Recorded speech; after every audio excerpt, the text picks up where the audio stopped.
This is a Pathfinder problem on rotational motion and very simple. The idea is useful which can be applied to solve this problem. It may be useful in some other problems in the exam. There is a ring and I want to rotate it about an axis which makes an angle theta with the plane of the ring. I have to find out the moment of inertia of the ring about this axis which is at an angle theta with its plane. So we will solve it with using a very simple method, very short method. Not that conventional moment of inertia, but you should know the basic moment of inertias. So we should know first of all the moment of inertia about the axis perpendicular to the plane in case of ring is mr square, and moment of inertia about any of the diameters is mr square upon 2. This you derive from the perpendicular axis theorem. I am not doing it. Now these two are known. This is along diameter, this is along the center of mass perpendicular to plane. Now we have a situation where it is neither this nor that. In such situations, just assume that this ring is rotating with angular velocity omega and it has certain moment of inertia. Now omega is a vector quantity. If you have this omega, it is like this, it is along theta. I can resolve it in two components, which is omega cos theta and this is omega sine theta. Some of you must have got already done it.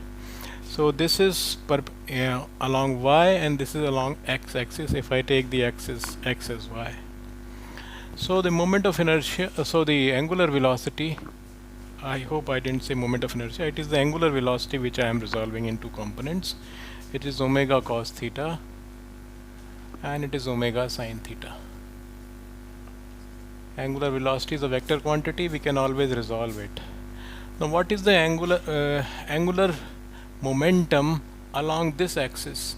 Angular momentum along this, which is x and this is y, along x axis, if I rotate this disk about x axis, the angular momentum is the moment of inertia about x, means the moment of inertia about the diameter, which is mr square upon 2 and omega cos theta, and angular momentum about y is mr square omega sine theta. By same method, its moment of inertia is mr square, omega sine theta is the component of the angular velocity.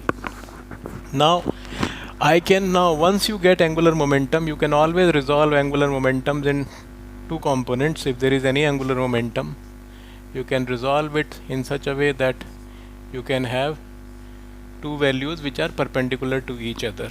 It depends on what is the nature of problem. So here this angular momentum Lx and Ly, I can bring it along this axis. So if I draw the vectors, this angular momentum is a vector quantity, this is Lx and say it is as per their magnitudes, and this is that axis theta.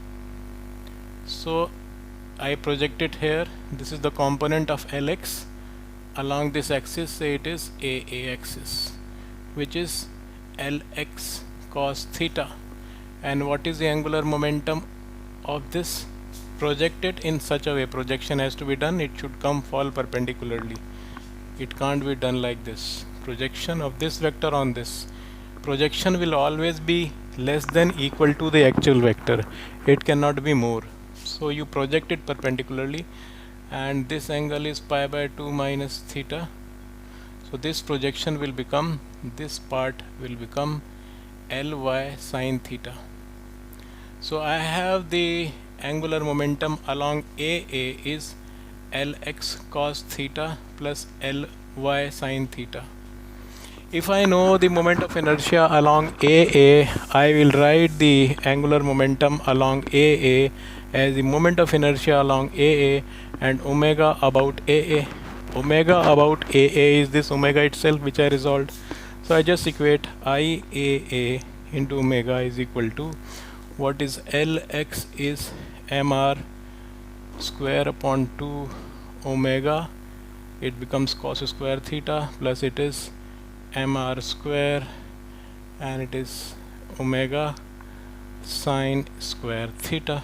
I take mr square omega by 2 as common.